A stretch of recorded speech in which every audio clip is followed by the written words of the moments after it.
Ads की full form की बात करते हैं तो acquired immunodeficiency syndrome. AIDS का फुल फॉर्म क्या होता है? Acquired immunodeficiency syndrome. और एड्स सबसे लास्ट स्टेज होता है, लेकिन एड्स का सबसे फर्स्ट स्टेज होता है HIV। ठीक है, HIV की फुल फॉर्म की बात करते हैं human immuno deficiency virus. Human immuno deficiency virus, ये इसके फुल फॉर्म होते हैं। HIV का वायरस होता है रेट्रो वायरस।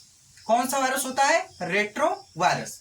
अब देखो एड्स कैसे होता है, अब बात करते हैं फिर हमारे जो गले में एक हेल्पर सेल होती है, जो क्या काम करती है कि हानिकारक बैक्टीरिया वायरस को पहचानने का काम करती है। हेल्पर टी सेल जो होती है वो गले में पाई जाती है, वो क्या करती है कि हानिकारक बैक्टीरिया वायरस को पहचानने का काम करती है, वो टी हेल्पर सेल। ठीक है, तो अब बात करते हैं सबसे पहले HIV के बारे में। उसकी फर्स्ट स्टेज है HIV और सेकंड स्टेज है सबसे लास्ट एड्स के नाम से जानते हैं। तो इसके बारे में डिस्कस करेंगे। जो ये HIV होता है, HIV कौन से वायरस के कारण होता है? रेट्रो वायरस के कारण।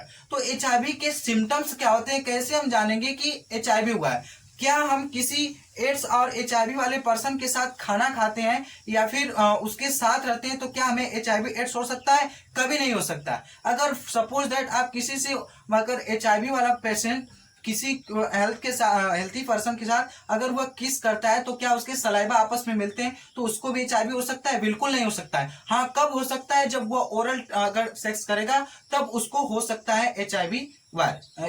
ठीक है, तो HIV किसके कारण फैल जाते हैं? अगर वो किसी इन्फेक्टेड से संबंध बनाए या फिर उसके साथ क्या करता है कि ओरल सेक्स करता है या फिर ऑर्गेनाइज सेक्स करता है, तो उसकी वजह से क्या होता है कि उसको एड्स नामक डिसीज या फिर HIV हो सकते हैं।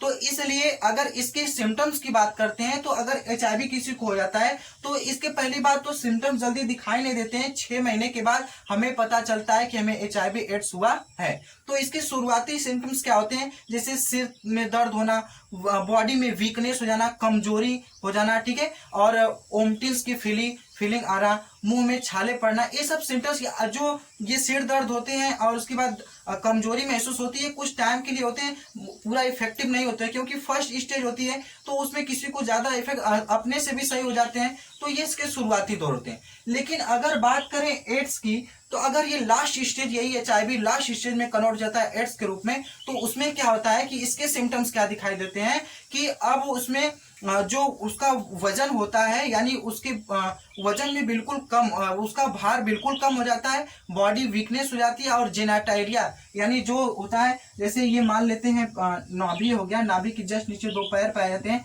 यहाँ, यानी जेनेटेरिया मतलब जहां से फीमेल रिप्रोडक्टिव ऑर्गन और मेल रिप्रोडक्टिव ऑर्गन के क्या होता है कि अगल बगल जांग पे छाले पड़ जाते हैं, ठीक है, और स्प्लिडिंग होती है, ठीक है। तो ये इसके सिम्टम्स होते हैं, और मुख में भी छाले पड़ जाते हैं, बहुत सी कठिनाई, और मतलब पूरे बॉडी पे रेड कलर के पड़ जाते हैं। तो ये किसके लक्षण है? एड्स के लक्षण है। और आप एड्स से बचने के लिए क्या करते हैं? बहुत सारे कॉन्ट्रासेप्टिव मेथड यानी बहुत सारे मेथड अपनाया गया, अगर उससे यूज करते हैं तो आपको शायद एड्स से बच सकते हैं, HIV से बच सकते हैं। HIV कोई जरूरी नहीं कि सेक्स से ही फैले, सेक्स से तो होता ही है, लेकिन ये कहीं अगर आप कहीं सैलून वगैरह में बाल कटवाने जाते हैं तो अगर इस एक ही ब्लेड से अगर यूज कर देते हैं कई लोगों का, तो अगर कोई इन्फेक्टेड पर्सन रहेगा और उसका उस ब्लेड से बना है और वो उसी से दूसरे का बन जाएगा तो उसके वायरस उसमें जा सकते हैं, यानी वो भी इन्फेक्टेड हो सकता है। इसलिए अगर आपको एड्स और HIV से बचना है तो आप किसी एक मतलब एक अगर किसी से संबंध बनाए तो वो अदर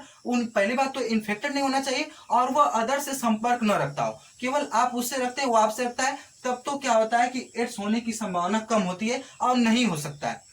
लेकिन अगर वह पर्सन कई लोगों से संबंध बनाता है, कई लोगों से सेक्स करता है, तो अगर आपके साथ वह संबंध बनाएगा तो आपको भी इन्फेक्टेड कर सकता है। आप केवल 2-3 घंटे की खुशी में आप पहचान नहीं पाते हैं हेल्थी पर्सन देख के, या फिर किसी भी अट्रैक्शन से क्या होता है, हार्मोनल एक्टिविटियां होती हैं, आप अपने आप को रोक नहीं पाते, अपने आप को समझ नहीं पाते हैं, आप किसी से भी संबंध बना लेते हैं, तो आपको 4 घंटे की खुशी आपकी पूरी लाइफ मतलब खराब कर देती है।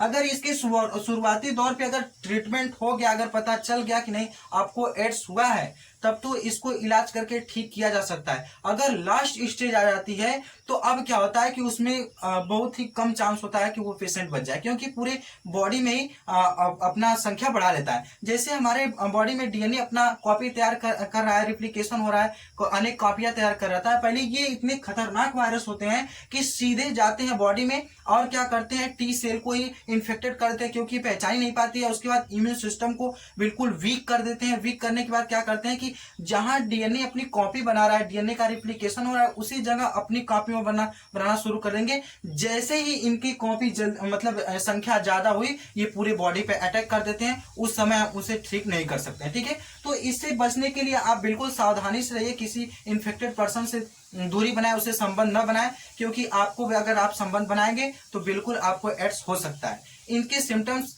अगर एड्स के सिम्टम्स लास्ट स्टेज हो जाता है एड्स, अगर उसमें जाते हैं तो क्या होता है कि आपको मतलब ओमटिस की फीलिंग आएगी। अब क्या होता है कि आप किसी से इन्फेक्टेड से संबंध करेंगे तो आपको भी हो सकता है। और इसके मेन सिम्टम्स ये होते हैं कि जेनेट एरिया पर क्या होता है, अल्सर पड़ जाते हैं, छाले पड़ जाते हैं, और बहुत ज्यादा पेन होता है, स्वेलिंग होती है। ठीक है, ये सब सिम्टम्स दिखाई देते हैं लास्ट स्टेज यानी एड्स में। लेकिन शुरुआती दौर में क्या होता है कि सिर दर्द करता है, हल्का बुखार आता है, ओमटिस की फीलिंग आती है, मुख में यानी टंग में क्या होता है, छाले पड़ जाते हैं। ये सब सिम्टम्स शुरुआती दौर पे दिखाई देते हैं। एक्चुअल में ठीक भी हो जाते हैं, लेकिन लास्ट स्टेज में क्या होता है कि यह ज्यादा भयंकर रोल प्ले करते हैं। इसलिए अगर ऐसे सिम्टम्स दिखाई दे रहे हैं, अगर लग रहा है कि आप किसी से संबंध बनाए, तो आप जाके बिल्कुल ट्रीटमेंट करा लें, नहीं तो आप बिल्कुल इन्फेक्टेड हो सकते हैं। तो ये बहुत ही भयंकर डिसीज है, तो आप इसको बारे में बिल्कुल जानते रहिए, क्योंकि आप जब भी संबंध रखिए तो किसी से अनजान पुरुष से नहीं,